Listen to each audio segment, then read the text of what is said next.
નમસ્કાર વિદ્યાર્થી મિત્રો, હું છું વિજય પ્રજાપતિ અને સાઈ એજ્યુકેશન હબ યુટ્યુબ ચેનલમાં આપ સૌનું સ્વાગત છે.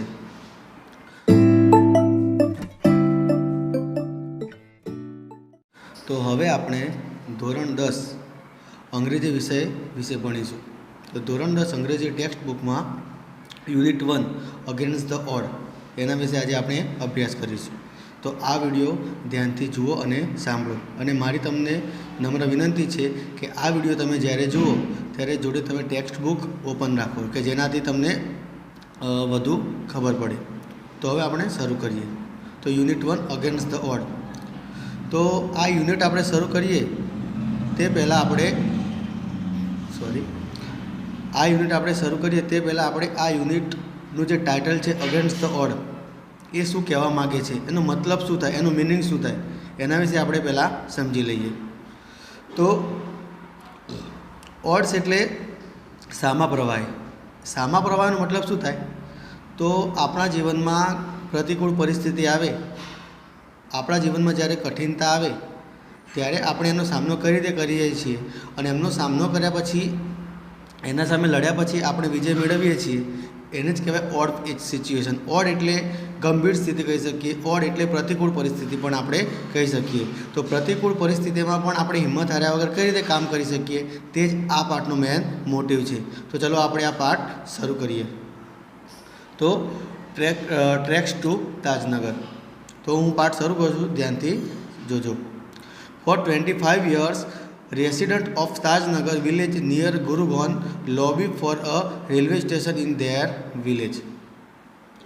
તો 25 વર્ષની વાત છે કે 25 વર્ષથી જે ગુરુગ્રામ છે ત્યાંની નજીક આવેલું તાજનગર ગામ છે. તો એ લોકો 25 વર્ષથી રેલવેની રાહ જોઈ રહ્યા છે. એમના ગામમાં રેલવે સ્ટેશન આવે તેના માટે તે લોકો પ્રયત્ન કરી રહ્યા છે. When their demand was not met, the villager decided to take matters into their own hands. હવે સ્વાભાવિક છે કે તમારા ગામમાંથી રેલવેના પાટા પસાર થતા હોય પરંતુ એના પરથી રેલવે ના આવતી હોય તેના માટે રેલવે સ્ટેશનની જરૂર પડે. તો એ લોકોએ 25 વર્ષથી રજૂઆત કરી પણ રેલવે ઓથોરિટી જે હતી તેમણે એમની કોઈ વાત સાંભળી નહીં અને છેવટે ગામ લોકોએ આ બાબતને જાતે જ હાથમાં લેવાનું નક્કી કર્યું. They pulled in 21 lakh rupees and built a railway station on their own. પછી ગામ લોકોએ શું કર્યું? 21 લાખ રૂપિયા એકઠા કર્યા. અહીંયા એક શબ્દ તમને આપ્યો છે પુલ ઇન. પુલ ઇન એટલે એકઠું કરવું, ફાળો ઉઘરાવવો. તો ગામ લોકોએ ફાળો ઉઘરાવ્યો અને 21 લાખ રૂપિયા એકઠું કરી અને એ લોકોએ જાતે જ રેલવે સ્ટેશન બાંધવાનું નક્કી કર્યું. Most of the 3,000 people living in the village are farmers, but such was the burning desire to have a station in the village. હવે તાજનગર જે ગામ હતું એમાં મોટાભાગના લોકો ખેડૂત હતા. ખેડૂત હોવા છતાં હવે આપણે બધાને ખબર છે કે ખેડૂતની આવક મર્યાદિત હોય છતાં પણ એ લોકોની તીવ્ર ઈચ્છા. અહીંયા તમને એક શબ્દ આપ્યો છે બર્નિંગ ડિઝાયર. બર્નિંગ ડિઝાયર એટલે શું થાય? કંઈક કરવાની તમારામાં તીવ્ર ઈચ્છા હોય તેને કહેવાય બર્નિંગ ડિઝાયર. તો ગામ લોકો મોટાભાગના ખેડૂત હોવા છતાં તે લોકોની તીવ્ર ઈચ્છા હતી કે તેમના ગામમાં રેલવે સ્ટેશન બને અને તેમના ગામમાં રેલવે પસાર થાય. Everybody contribute according to there capacity. અને જેવી શક્તિ તેવી ભક્તિ, એટલે કે દરેક ગામના લોકોએ પોતાની ક્ષમતા પ્રમાણે તેમાં ફાળો આપ્યો. Ranging from the 3,000 rupees to 75,000 rupees. અને 3,000 રૂપિયાથી 75,000 સુધીની રેન્જમાં બધાએ ફાળો આપ્યો. એટલે કે કોઈ ગરીબ વ્યક્તિ હોય તો તેને 3,000 રૂપિયા, કોઈ પૈસાદાર વ્યક્તિ હોય, કોઈ આર્થિક રીતે સારી પરિસ્થિતિમાં હોય તો 75,000 સુધી લોકોએ ફાળો એકઠો કર્યો અને ફાળો આપીને કુલ 21 લાખ રૂપિયા એકઠા કર્યા. They donated money from the station and we started the construction in January 2008, said the Ranjit Singh, a former village સરપંચ. હવે શબ્દ તમને આપ્યો છે ફોર્મર વિલેજ સરપંચ એટલે શું થાય? ભૂતપૂર્વ સરપંચ. તો અહીંયા ભૂતપૂર્વ સરપંચ પોતે કહે છે કે અમે ગામ લોકોએ ફાળો એકઠો કર્યો અને જાન્યુઆરી 2008માં રેલવે સ્ટેશન બાંધવાનું કામકાજની શરૂઆત કરી. એ ફોર્મર વિલેજનું નામ શું છે? રણજીતસિંહ. આ યાદ રાખજો, પરીક્ષામાં 1 માર્ક્સમાં ક્વેશ્ચન આવી શકે છે. What is the name of the former village of Tajnagar? તો તાજનગરના જે ફોર્મર વિલેજર જે સરપંચ હતા તેનું નામ શું હતું? તો Ranjitsinh. There are a large number of people in the village who need to go Gurugram, Delhi and Rewar. હવે જે તાજનગરમાં જે લોકો રહેતા હતા ને એ લોકોને મોટાભાગે ક્યાં જવાનું થતું હતું? તો ગુરુગ્રામ, દિલ્હી અને Rewari. There are student who go to colleges, અને એવું નહોતું કે ગામના લોકો જ જતા હતા, એવા વિદ્યાર્થીઓ પણ હતા કે જે લોકોને કોલેજ જવાનું હતું. Till now we had to either go to Halimandi or Patli to catch a train. Both the station are 6 kilometres away from the Tajnagar. હવે તાજનગરના લોકોની સમસ્યા શું હતી? તો એ લોકોના જો દિલ્હી, ગુરુગાંવ અથવા રેવાડ જવું હોય તો એના પહેલાં ગામડાથી 6 કિલોમીટર કાં તો હાલીમંડી જવું પડે કાં તો પાટલી જવું પડે, અને ત્યાંથી બસ કે કોઈ બીજું સાધન લઈ અને પછી પાછું એ લોકોને દિલ્હી અથવા ગુરુગાંવ જઈ શકે. તો આનાથી શું થતું હતું? તે લોકોનો પૈસાનો પણ ખર્ચ થતો હતો અને સમય પણ બગડતો હતો. Tajnagar, we thought when the railway line passed through the village we have a station here, but that did not happen. હવે ગામમાંથી પાટા નીકળતા હતા એટલે ગામના લોકો વિચારતા હતા જો ગામમાંથી પાટા નીકળે છે રેલવેના તો ગામમાં રેલવે સ્ટેશન પણ હોવું જોઈએ, પણ તે શક્ય ન હતું. So we raised the demand in 1982 and have been continuously asking for it, but railway told us that they did not have funds. તો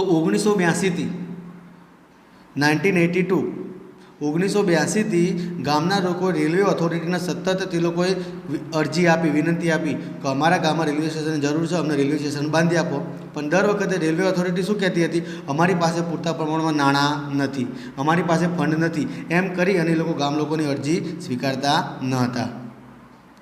સો finally we decided to craft our own destiny, said the Hukumchand, a member of the committee.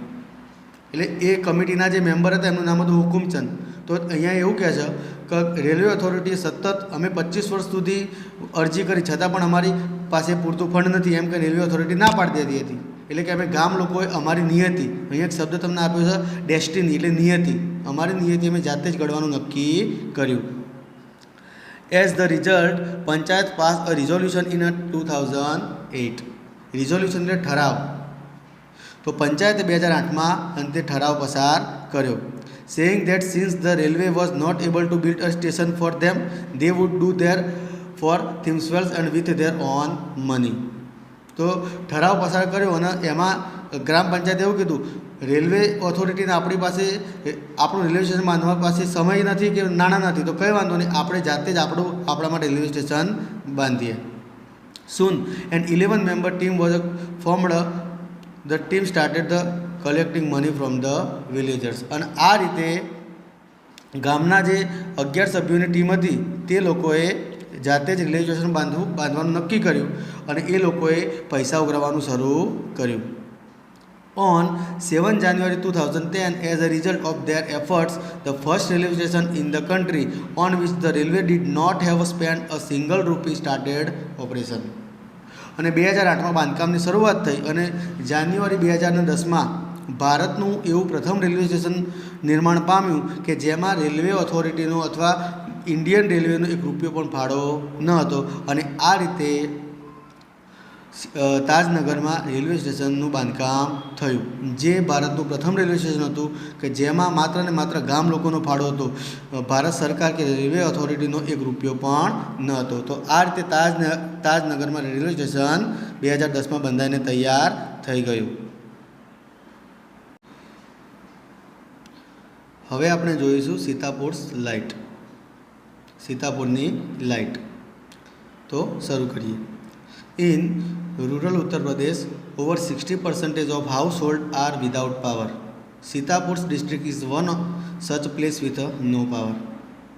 તો આપણે અહીંયા ઉત્તર પ્રદેશ ગ્રામ્ય વિસ્તારની વાત કરીશું. તો ઉત્તર પ્રદેશના 60% કરતાં પણ વધારે ગામડા છે કે જેમાં હાલમાં પણ વીજળી નથી. અને એવો જ એક જિલ્લો હતો સીતાપુર કે જે પણ વીજળી વગરનું હતું. Small social enterprise called Mera Gaon power MGP is trying to change things. અહીંયા તમને એક શબ્દ આપ્યો સોશિયલ એન્ટરપ્રાઇઝ એટલે સામાજિક સંસ્થા. હવે સામાજિક સંસ્થા કોને કહેવાય?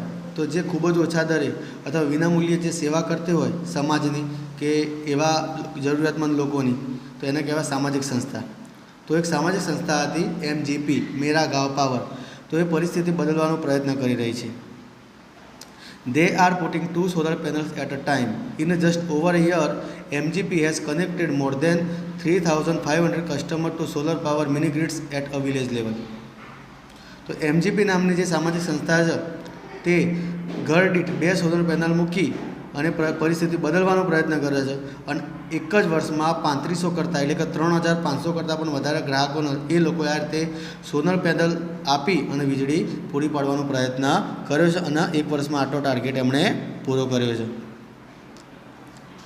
Village by village, MGP is building a network of a low-cost solar microgrids that provides 2 LED lights and a mobile charging point to all paying household at cost of 25 rupees per week. હવે ગામ દીઠ ગામ MGPનું કામ શું છે તો ગામના લોકોને વીજળી પણ મળે અને વીજળી કેવી પોસાય તેવા ભાવમાં સસ્તા દરમાં. તો MGP શું કરે છે કે 2 LED બલ્બ અને એક ચાર્જિંગ પોઈન્ટનું કનેક્શન આપે છે અને આ બધાનો કોસ્ટ માત્ર કેટલો છે અઠવાડિયાના માત્ર 25 રૂપિયા. આટલા ઓછા દરે તે શું કરે છે ગામડે ગામડે વીજળી પૂરી પાડે છે. That is the cheaper than kerosene which cost almost double across a month. અને આ જે સોલર પેનલથી જે વીજળી મળે છે એટલી સસ્તી છે કે જે કેરોસીન મળે છે ને કેરોસીન કરતાં પણ અડધી. બરાબર. તો MGP ખરેખર આપણે જોઈએ તો ખૂબ સરસ કામ કરી રહી છે અને MGP જે સોલર પેનલની મદદથી વીજળી આપે છે તેમાં કુલ 3 પોઈન્ટ છે. એમાં 2 LED બલ્બ અને એક મોબાઈલનો charging point. Solar power as a smokeless source of light comes with added benefits to customers' health. અહીંયા તમને એક શબ્દ આપ્યો સ્મોકલેસ એટલે કે ધુમાડા રહિત અથવા ધુમાડા વગરનું. તો કેરોસીનની જગ્યાએ સોલર એનર્જી વાપરવાનો બીજો સૌથી મોટો ફાયદો કયો છે કે તેનાથી ધુમાડો પણ ફેલાતો નથી, જેના કારણે ગામના લોકોને વીજળી તો મળે જ છે, સાથે સાથે તે લોકોની જે તબિયત છે હેલ્થ એ પણ સારી રહેશે. તો અહીંયા સોલર પાવર વાપરવાનો મેન આ જ ફાયદો છે કે સ્મોકલેસ લાઇટ એટલે કે તેમાંથી ધુમાડો ઉત્પન્ન થતો નથી. Installing a microgrid is a grand event in the village and everyone get involved. હવે આપણે બધાને ખબર છે કે જ્યારે ગામમાં કોઈ નવી વસ્તુ આવવાનું તો બધા લોકો શું કરે છે એને જોવા માટે અથવા જાણવા માટે છે ને બધા ભેગા થઈ જાય, કુતૂહલ બધાને લાગે છે કે આપણા ગામમાં કંઈક નવું આવ્યું એમ. બરાબર. તો જ્યારે ગામમાં સોલર ગ્રીડ એટલે કે સોલર પેનલ ઇન્સ્ટોલ થતી હોય ત્યારે ગામના લોકો છે ને એના ઇન્વોલ્વ થાય છે એટલે કે એમાં ભાગ લે છે.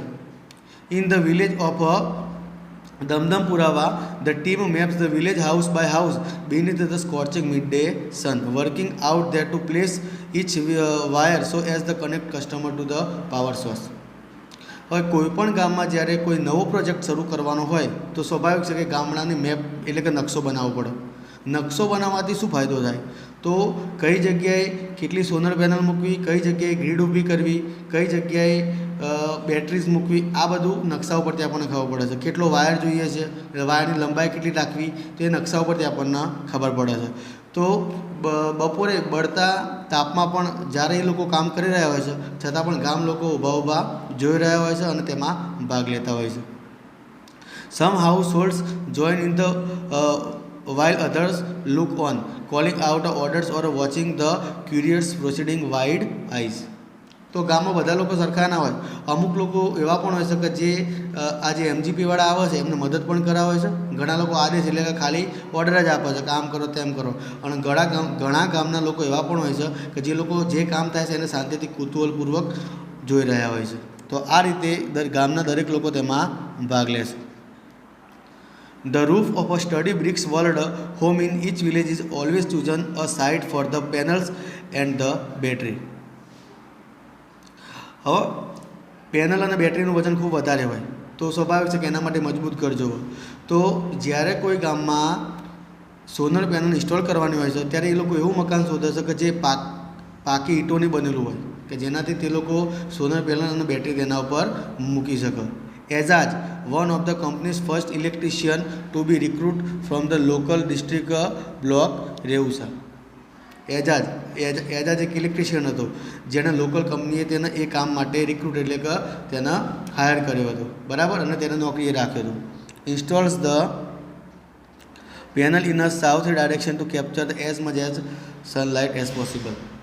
હવે એજાજનું કામ શું હતું તો સોલર પેનલને ઇન્સ્ટોલ કરવાનું અને સોલર પેનલને સાઉથની દિશામાં એટલે કે દક્ષિણ દિશામાં ઇન્સ્ટોલ કરતા હતા, જેના કારણે શું થતું કે વધુમાં વધુ આપણે સૂર્ય ઉર્જા કેપ્ચર કરી શકીએ. કેમ કે જેટલી સૂર્ય ઉર્જા વધુ મળે એટલી જ આપણને ઇલેક્ટ્રિસિટી વધુ પેદા થાય અને બેટરી એટલી જલ્દી ચાર્જ થઈ જાય, જેના કારણે રાત્રે પણ આપણને સરળતાથી લાઇટ મળી રહે. એટલે એચએચનું આ જ કામ હતું કે સોલર પેનલ કઈ રીતે ગોઠવવી, કઈ દિશામાં ગોઠવવી, એ બધું નક્કી કોણ કરતું હતું? Electrician Ejaz. We are saving our environment with these lights and there is no pollution in our homes either, says farmer from the village. તો એ ગામના એક ખેડૂત એવું કહે છે કે અમને લાઇટ તો મળે છે, સાથે સાથે અમે પર્યાવરણને પણ બચાવીએ છીએ. કારણ કે અભિયાલ આપણે થોડી વાર પહેલાં ચર્ચા કરી કે સૂર્ય ઉર્જા એ કેવી ઉર્જા છે? સ્મોકલેસ, એટલે કે ધુમાડા રહિત છે. તેમાંથી ધુમાડો કે કોઈપણ પ્રકારનો સ્મોક ઉત્પન્ન થતો નથી. એટલે અહીંયા એક ગામનો ખેડૂત એવું જ કહે છે કે અમને વીજળી તો મેળવીએ છીએ, સાથે સાથે અમે પર્યાવરણનું પણ શું કરીએ છીએ? એક રીતે રક્ષા કરીએ છીએ. New business are starting to emerge amongst the customers too, says another. બીજો એક ગામનો વ્યક્તિ એવું કહે છે કે ગામમાં લાઇટ આવવાથી ઘણા નવા બિઝનેસ એટલે કે ધંધા શરૂ થઈ ગયા છે. In one village customers are using the light to weave saris by night. તો ગામનો વ્યક્તિ એવું પણ કહે છે કે ગામમાં લાઇટ આવવાથી રાત્રે સાડીઓ વણવાનું પણ કામ શરૂ થઈ ગયું છે. In another man now has a light business making a plastic tablecloth, he says. બીજું એક એવું કહે છે કે સાડીઓની વણવા સાથે સાથે એક બીજું પ્લાસ્ટિક ટેબલ ક્લોથ, એટલે કે પ્લાસ્ટિકનું એક પ્રકારનું કપડું. તમે જ્યારે હોટલમાં જમવા જાઓ છો તો ટેબલ ઉપર જે તમને પ્લાસ્ટિકનું કપડું હોય છે તેને કહેવાય પ્લાસ્ટિકનું ટેબલ ક્લોથ. તો સાડીઓ વણવાની સાથે સાથે ગામમાં રાત્રે પ્લાસ્ટિકના ટેબલ ક્લોથ બનવાની શરૂઆત પણ થઈ ગઈ છે. તો આના ઉપરથી આપણે જોઈ શકીએ છીએ કે એક લાઇટ આવવાથી દિવસે પણ કામ થાય અને રાત્રે પણ આપણે કામ કરી શકીએ છીએ, જેનાથી આપણી આવકમાં પણ વધારો થઈ શકે છે. It is nice to have light while we cook and eat. Our children are also study more now. એટલે કે ગામમાં લાઇટ આવવાથી અમને ઘણો બધો ફાયદો થયો છે અને અમારા બાળકો અમે રાત્રે રાંધી પણ શકીએ છીએ અને અજવાળામાં જમી પણ શકીએ છીએ. અને સૌથી મોટો ફાયદો એ છે કે રાત્રે પણ બાળકો ભણી શકે છે. તો આ રીતે સીતાપુરમાં લાઇટ આવવાથી રાત્રે સાડીનું વણવાનું કામ, ટેબલ ક્લોથ બનાવવાનું કામ, લોકો રાત્રે અંધારામાં જમતા હતા પહેલાં, એના કરતાં હવે રાત્રે લોકો કહેવાય કે લાઇટમાં બેસીને જમે છે. અને સાથે સાથે સૌથી અગત્યનું બાળકો માટે કે બાળકો રાત્રે પણ હવે ભણી લખી શકે છે. તો આ રીતે સીતાપુરમાં લાઇટ આવવાથી ફાયદો થયો. તો હવે આપણે જોઈશું Palakkad public library. In Kerala the Palakkad district public library has been up and running since September 2013. એટલે કે કેરળમાં પલક્કડ ડિસ્ટ્રિક્ટ એટલે કે પલક્કડ જિલ્લામાં એક લાઇબ્રેરી આવેલી છે જેનું નામ છે પલક્કડ ડિસ્ટ્રિક્ટ લાઇબ્રેરી, એટલે કે પલક્કડ જિલ્લાનું સ્થાનિક ગ્રંથાલય, જે સપ્ટેમ્બર 2013થી કાર્યરત છે. It is a fine modern library. અને આ લાઇબ્રેરી કેવું છે? મોડર્ન એટલે કે આધુનિક છે. આધુનિક લાઇબ્રેરી કોને કહેવાય? તો જેમાં આપણને બધી જ ભૌતિક સુખ સગવડ મળી રહે તો તેને આધુનિક લાઇબ્રેરી કહેવાય. તો આ પલક્કડ ડિસ્ટ્રિક્ટ લાઇબ્રેરી કેવી છે? એકદમ આધુનિક. Centre for information, knowledge, wisdom, cultural activities, research and reference. તો પલક્કડ ડિસ્ટ્રિક્ટ લાઇબ્રેરીમાં વાંચનની સાથે સાથે અન્ય કઈ પ્રવૃત્તિઓ માટે કઈ પ્રવૃત્તિઓ એમાં થાય છે? તો આપણે જોઈએ તો માહિતી, જ્ઞાન, સાંસ્કૃતિક કાર્યક્રમો, સંશોધન અને સંદર્ભ, આ બધી જ પ્રવૃત્તિઓ ત્યાં થાય છે. But it has recently been in the news for the different reason.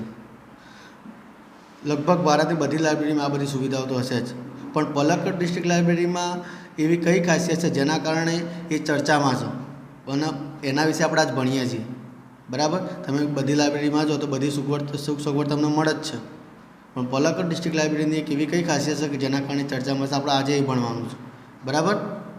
તો 3rd of its 1000 member are women. અને આ જ કારણ છે કે દર 1000 સભ્યોએ ત્રીજા ભાગના સભ્યો કોણ છે? સ્ત્રી સભ્યો છે.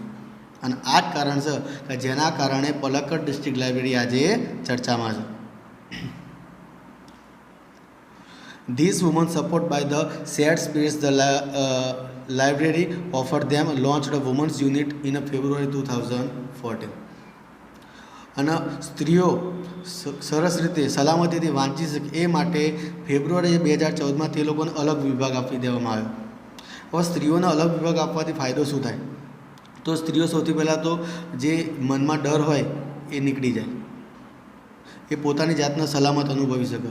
અને આ જ કારણોસર તેમની જે અંદરની પ્રતિભા છે તે બહાર આવે એ લોકો સરસ રીતે વાંચી લખી અને નોલેજેબલ પર્સન બની શકે એ માટે સ્ત્રીઓને ફેબ્રુઆરી 2014માં અલગથી તેમનો યુનિટ એટલે અલગ ભાગ તેમને આપવામાં આવ્યો. The unit got together to discuss method of empowering women. અને આ અલગ યુનિટ જે આપ્યો તો તેનું મુખ્ય કારણ શું છે? તો જે વુમન એમ્પાવરિંગ એટલે શું થાય? સ્ત્રી સશક્તિકરણ. સ્ત્રી સશક્તિકરણ એટલે સ્ત્રીઓને પણ તેમનો હક આપવો. તો એના માટે 2014માં તેમને અલગથી યુનિટ આપવામાં આવ્યું. The library open its halls for a film screening, workshop in home economics or gardening, child care or the arts, and for the woman to get the help in managing family conflicts, legal disputes and professional problems.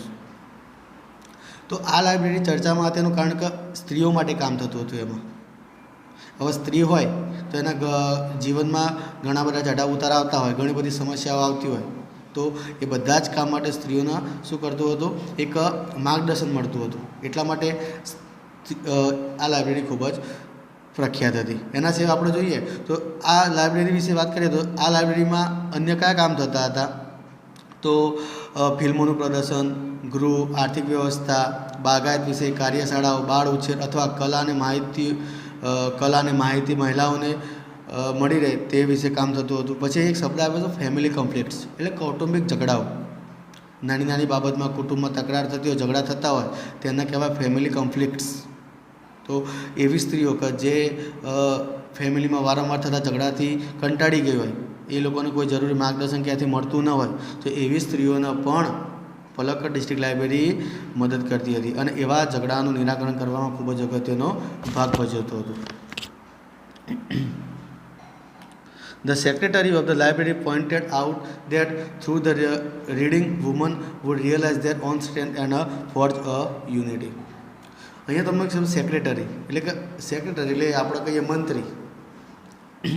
તો આ જે પલક્કડ ગ્રંથાલયના જે મંત્રી છે તેમનું કહેવું એવું છે કે વાંચન દ્વારા મહિલાઓ પોતાની શક્તિ પારખી શકે અને એકતા સાંધી શકે એ હેતુથી અમે આ વુમન યુનિટ છે તેને અલગથી શરૂ કર્યો છે.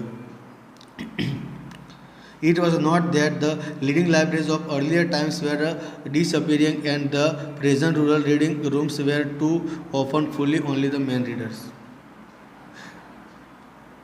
લાઇબ્રેરી એટલે શું કે જ્યાં પુરુષો જ વાંચી શકે, જ્યાં પુરુષોની સંખ્યા વધારે જોવા મળે. અને આ જ કારણ પર ધીમે ધીમે લાઇબ્રેરીની સંખ્યા ઘટતી હતી. પણ પલક્કડ ડિસ્ટ્રિક્ટ લાઇબ્રેરી એવી ન હતી. પલક્કડ ડિસ્ટ્રિક્ટ લાઇબ્રેરીમાં સ્ત્રીઓને પણ અલગથી હક આપવામાં આવ્યો હતો. સ્ત્રીઓને પણ વાંચન લેખન માટે અથવા અન્ય પ્રવૃત્તિઓ માટે અલગ યુનિટ આપવામાં આવ્યો હતો. અને આ જ એનું મુખ્ય કારણ હતું કે જેમાં માત્ર પુરુષ વાંચકો નહોતા, પુરુષોની સાથે સાથે સ્ત્રી વાંચકો પણ હતા.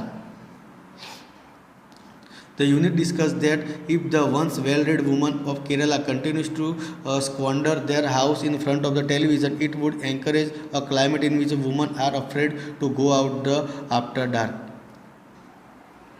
અને પલક્કડ ડિસ્ટ્રિક્ટ લાઇબ્રેરીમાં વુમનોનું અલગ યુનિટ આપવાનું બીજું કારણ એવું હતું કે જો ભણેલી ગણેલી સ્ત્રીઓ ટીવી સામે બેસી રહેશે અને સમય વેડફશે તો એક સમય એવો આવશે કે અંધારું થશે ને તો સ્ત્રીઓ બહાર જતાં પણ ડરશે. એટલે એમના અંદર જે આ ડર છે એને દૂર કરવા માટે અને સાથે સાથે એ પણ પોતાનું જ્ઞાનનો યોગ્ય રીતે ઉપયોગ કરી શકે, આવનારી પેઢીને એ જ્ઞાન આપી શકે, એ હેતુથી પલક્કડ ડિસ્ટ્રિક્ટ લાઇબ્રેરી બની હતી અને એમાં સ્ત્રીઓને પોતાનો હક આપવામાં આવ્યો હતો. So the unit has formulated plans to opening a separate reading rooms for women. અને આ જ કારણ હતું કે સ્ત્રીઓને અલગ વાંચન રૂમ આપવામાં આવ્યો હતો. Palakkad district library stands toll as a beacon to encourage women empowerment through the classes, clubs, workshops and reading rooms. તો પલક્કડ ડિસ્ટ્રિક્ટ લાઇબ્રેરીમાં સ્ત્રીઓને શું કરવામાં આવતું હતું? વર્ગો, ક્લબ, કાર્યશાળાઓ અને વાંચન ખંડો દ્વારા સ્ત્રી સશક્તિકરણને પ્રોત્સાહન આપવામાં આવતું હતું. And then there are the books which will provide the woman strength they need to make a good use of these opportunities. અને એવા પુસ્તકો પણ લાઇબ્રેરીમાં સામેલ કરવામાં આવ્યા હતા કે જેને વાંચી અને સ્ત્રી સશક્તિકરણને વધારે વેગ મળે, સ્ત્રીઓને બળ મળે અને સ્ત્રીઓ પણ પોતાની ક્ષમતા બહાર લાવી શકે, જેનાથી એ લોકો પોતાના જીવનનો સર્વાંગી વિકાસ કરી શકે અને પોતાની તકનો લાભ ઉઠાવી શકે. એટલા માટે પલક્કડ ડિસ્ટ્રિક્ટ લાઇબ્રેરીની શરૂઆત કરવામાં આવી હતી અને સ્ત્રીઓને પોતાનું પોતાનું જીવન ધોરણ ઊંચું લાવવા માટે મદદ મળતી હતી. તો આ રીતે પલક ડિસ્ટ્રિક્ટ લાઇબ્રેરી જોઈએ તો સ્ત્રીઓ માટે વરદાન સમાન હતી.